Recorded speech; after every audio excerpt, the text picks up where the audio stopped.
അപ്പോൾ എല്ലാവർക്കും നമസ്കാരം. ഇന്നത്തെ വ്ളോഗെന്ന് പറഞ്ഞു കഴിഞ്ഞാൽ എൻ്റെ അനിയത്തി എന്നെ കാണാനായിട്ട് വാങ്കൂവറിൽ നിന്ന് ടൊറൻറ്റോയിലോട്ട് വരിക. അപ്പോൾ ഞാൻ അവളെ പിക്ക് ചെയ്യാനായിട്ട് സഡ്ബറിയിൽ നിന്ന് ടൊറൻറ്റോയിലോട്ട് പൊയ്ക്കൊണ്ടിരിക്കുക. സഡ്ബറിയിൽ നല്ല സ്നോയും കാര്യങ്ങളൊക്കെ ഉണ്ട്. പക്ഷെ ഞങ്ങൾ അങ്ങോട്ട് പോകുമ്പോൾ കണ്ടോ, ടൊറൻറ്റോ എത്താറാകുമ്പോഴത്തേക്കും സ്നോ ഫോളില്ല, പക്ഷേ സ്നോ ഒക്കെ ഉണ്ട്. പക്ഷേ ടൊറൻറ്റോ ടൗണിൽ തീരെ സ്നോയും കാര്യങ്ങളും ഉണ്ട്, എന്നാലും ഭയങ്കര കുറവായിരുന്നു. അത്യാവശ്യം നല്ല നീറ്റായിരുന്നു, വലിയ തണുപ്പില്ലായിരുന്നു, അതുകൊണ്ട് വലിയ കുഴപ്പമില്ലായിരുന്നു. നല്ലൊരു അത്യാവശ്യം നല്ല ക്ലൈമറ്റ് ആയിരുന്നു. ഇവൾ വന്ന 2 ദിവസം ഒരു അത്യാവശ്യം നല്ല ക്ലൈമറ്റും കാര്യങ്ങളൊക്കെ ആയിരുന്നു. അപ്പോൾ ആദ്യത്തെ ദിവസം ഇവൾ ഫ്രീയാണ്, രണ്ടാമത്തെ ദിവസം ഇവൾക്ക് കോൺഫറൻസും കാര്യങ്ങളൊക്കെ ഉള്ളത്. അപ്പോൾ പുള്ളിക്കാരി വന്നപ്പോഴല്ല, വരുന്നതിന് മുന്നേ പറഞ്ഞ് ഏതാണ്ട് ഒരു ജാപ്പനീസ് റെസ്റ്റോറൻറ്റ് കണ്ടുപിടിച്ചിട്ടുണ്ട്, അവിടെ നിന്ന് ഫുഡ് കഴിക്കണം, അതാ ആദ്യത്തെ പരിപാടി. ഞാനങ്ങനെ ജാപ്പനീസ് റെസ്റ്റോറൻറ്റിലൊന്നും കയറിയിട്ടില്ല, ആകെ കുറച്ച് നൂഡിൽസ് അങ്ങനത്തെ കാര്യങ്ങളൊക്കെ കഴിച്ചിട്ടുള്ളതേ ഉള്ളൂ. അപ്പോൾ അവൾ തന്നെ എനിക്ക് ഓരോന്ന് ഓർഡർ ചെയ്ത് തരുകയും ഒക്കെ ആയിരുന്നു. സംഭവം അടിപൊളിയായിരുന്നു. അങ്ങനെ ഞങ്ങൾ ജാപ്പനീസ് റെസ്റ്റോറൻറ്റിൽ കയറി. എനിക്ക് വാങ്ങിച്ചു തന്ന സാധനം ചിക്കൻ ആൻഡ് വാഫിൾസ് ആണെന്നാണ് എൻ്റെ വിശ്വാസം. പിന്നെ അവളെന്തോ ഒരു പാൻ കേക്ക്, എനിക്ക് പേര് ഓർമ്മയില്ല. ആ സംഭവം ഞങ്ങൾ ഷെയർ ചെയ്ത് കഴിച്ചാൽ എല്ലാം കിടിലൻ സാധനമായിരുന്നു.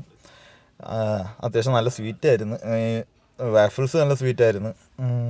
കഴിച്ച് കഴിഞ്ഞ് സത്യം പറഞ്ഞു കഴിഞ്ഞാൽ ഞാനൊരു രാവിലെ 4 മണിക്ക് സബ്ബറിൽ നിന്ന് ഇറങ്ങിയിട്ട് അത് എനിക്ക് രാത്രി ഷിഫ്റ്റ് ഉണ്ടായിരുന്നു. പുലർച്ചെ 4 മണിക്ക് ഇറങ്ങിയിട്ട് ഞാൻ ഇവിടെ എത്തിയത് ഒരു 9 മണി ആ ഒരു ടൈമിലാണ്. അത് കഴിഞ്ഞപ്പോഴത്തേക്കും ഫുഡ് കഴിച്ച് കഴിഞ്ഞപ്പോഴത്തേക്കും എനിക്ക് കണ്ണടഞ്ഞു പോയിരുന്നു. പക്ഷേ പുള്ളിക്കാരിക്ക് കുറേ ആഗ്രഹങ്ങളൊക്കെ ആയിട്ടാണ് വന്നത്. എന്ന് വെച്ചാൽ സ്കീയിങ്ങിന് പോകണം. ആകെ പിന്നെ 2 ദിവസത്തെ സമയമേ ഉള്ളൂ. അപ്പോൾ ആദ്യം തന്നെ സ്കീയിങ്ങിന് പോകണമെന്ന് പറഞ്ഞ് വാശിയായിരുന്നു. എനിക്കാണെങ്കിൽ ഉറക്കം വരുന്നുണ്ടായിരുന്നു. പക്ഷേ ഞങ്ങൾ അവസാനം സ്കീയിങ്ങിന് പോകാമെന്നുള്ളൊരിതിൽ സ്കീയിങ്ങിന് പോയി. ഞാൻ സ്കീയിങ്ങിന് പോയെന്നൊക്കെ പറഞ്ഞാൽ പുള്ളിക്കാരി വന്നത്. എന്നിട്ട് പക്ഷേ ഈ വീഡിയോ കാണുമ്പോൾ അറിയാം അത് എന്തുമാത്രം പോയാണ് ആളെന്നുള്ളത് നമുക്ക് ഈ വീഡിയോ കാണുമ്പോൾ അറിയാം. നേരെ വന്നൊരു കുഴി വീഴും. അതേമാതിരി പിന്നെ ഇതൊക്കെ തന്നെ ആയിരുന്നു പുള്ളിക്കാരിയുടെ അവസ്ഥ. ആകെ മര്യാദയ്ക്ക് സ്കീ ചെയ്യുന്നൊരു വീഡിയോ എന്ന് പറഞ്ഞാൽ ഇപ്പോൾ ഈ കാണാൻ പോകുന്നത് ഇതാണ്. അവൾ ആകെ മര്യാദയ്ക്ക് സ്കീ ചെയ്തത്. ഇതെന്തേ കണ്ടോ, ഇവൾ മാത്രമേ ഉള്ളൂ ഈ കാട്ടിലൊക്കെ പോയി കിടക്കുന്നത്. ബാക്കി പുതിയതായിട്ട് പഠിക്കുന്ന പിള്ളേരടക്കം നന്നായിട്ട് ചെയ്യുന്നൊക്കെ ഉണ്ട്. ഞാൻ പോലും ഇങ്ങനെ കാട്ടിൽ പോയി വീണൊന്നുമില്ല. അത് കഴിഞ്ഞ് ഞങ്ങളുടെ അടുത്തൊരു പരിപാടി എന്ന് പറഞ്ഞു കഴിഞ്ഞാൽ ഈ CN ടവറിൽ ഫുഡ് കഴിക്കാൻ പോകുമായിരുന്നു. അത് കിടിലമായിരുന്നെന്ന് പറഞ്ഞാൽ എൻ്റെ ജീവിതത്തിലെ ഏറ്റവും അടിപൊളി എക്സ്പീരിയൻസ് അതായിരുന്നു. എന്നുവെച്ചാൽ ഒരു റെസ്റ്റോറൻറ്റ് എക്സ്പീരിയൻസ് ഇത് അടിപൊളിയായിരുന്നു, ടോപ്പ് നോച്ചായിരുന്നു.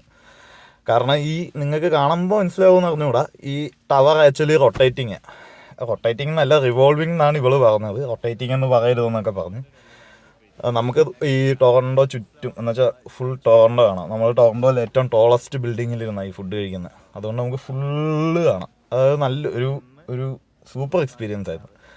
പക്ഷേ അത്യാവശ്യം ചിലവും ഉണ്ടായിരുന്നു. ഏറെക്കുറെ ഒരാളുടെ കയ്യിൽ നിന്ന് ഒരു $125 പൊട്ടി. അങ്ങനെ ഞാൻ സ്റ്റീക്ക് ഓർഡർ ചെയ്ത്, അവൾ എന്തോ ഒരു സാമൺ ഓർഡർ ചെയ്ത്, പിന്നെ സ്റ്റാർട്ടറായിട്ട് നമ്മുടെ നാട്ടിലെ കല്ലുമ്മക്കായ. അത് സംഭവം സൂപ്പറായിരുന്നു. ടേസ്റ്റും കാര്യങ്ങളൊക്കെ ഒരു രക്ഷയില്ലായിരുന്നു. എൻ്റെ ആദ്യത്തെ സ്റ്റേക്ക് സോറി. അപ്പോൾ അതിൻ്റെയൊക്കെ ടേസ്റ്റ് ഭയങ്കര അടിപൊളിയായിരുന്നു. എല്ലാം കഴിഞ്ഞ് പുള്ളിക്കാരി ഭയങ്കര ഇമോഷണലി പോയി. എന്തായാലും ഇത് എല്ലാത്തിനും ഇവളോടൊരു നന്ദി ഞാൻ പറയുന്നു. കാരണം എനിക്ക് നേരിട്ട് പറയാൻ പറ്റിയില്ല. എല്ലാം ഷടപടയെന്ന് ചെയ്ത് ഇവളങ്ങനെ പോയി. അപ്പോൾ ഈ വീഡിയോ എന്തായാലും അവൾ കാണും, അതുകൊണ്ട് അവൾക്കൊരു നന്ദി. ഇതെൻ്റെ ഒരു സ്കീം വീഡിയോ. ഞാനും പോയല്ല, ഞാനും പറഞ്ഞടിച്ച് വീഴുന്നുണ്ട്. പക്ഷെ ഞാൻ പോകാമെന്ന് പറഞ്ഞു നടന്നില്ല. അപ്പോൾ ഇത്രയൊക്കെ തന്നെ ഉള്ളൂ. ഇനിയിപ്പോൾ അടുത്തൊരു വ്ളോഗ് അടുത്ത് തന്നെ കാണുമെന്നുള്ളൊരു പ്രതീക്ഷയിൽ എല്ലാവർക്കും ബൈ.